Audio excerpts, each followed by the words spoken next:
திருத்தணி வருவாய் ஆய்வாளர் அலுவலகம் வெளியில் இருந்த 30 வருடம் பழமையான மரத்தை வெட்டிய வருவாய்த்துறையினர்.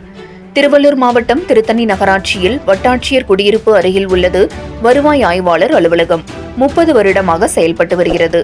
இந்த அலுவலகத்திற்கு வெளியில் கால்வாய் ஓரத்தில் 30 வருடம் கொடிக்காப்புளி மரம் என்ற உயர் ரக மரம் இருந்தது. இந்த மரத்தை எந்த ஒரு பகிரங்க ஏலமும் விடப்படாமலும் இடையூறு இல்லாமல் இருந்த இந்த மரத்தை 50 டன் மரக்கட்டைகளை இந்த மரத்திலிருந்து வெட்டி எடுத்துச் சென்ற செங்கல் சூளை வியாபாரிகள் இப்படி பழமையான மரங்களை தொந்தரவு இல்லாத காற்று கூட வீசி விழாத இந்த மரங்களை அலுவலகத்திற்கு வெளியில் இருந்த மரங்களை இப்படி வெட்டி எடுத்து உள்ளது நியாயமா? இதுபோல் பழமையான மரங்களை உங்களால் பராமரிக்க முடியவில்லை. இதுபோல் பழமையான மரங்களை ஏன் வெட்டுகிறீர்கள்? வேறு இடங்களுக்கு இடமாற்றம் செய்திருக்கலாம் என்று இந்த பழமையான மரத்தை வெட்டியதற்கு பொதுமக்கள் பகிரங்க அதிருப்தி தெரிவித்துள்ளனர் வருவாய்த்துறையினர் மீது.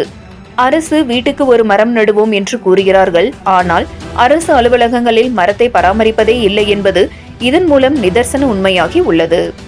7 Green News செய்திகளுக்காக திருத்தணி செய்தியாளர் மணிகண்டன்.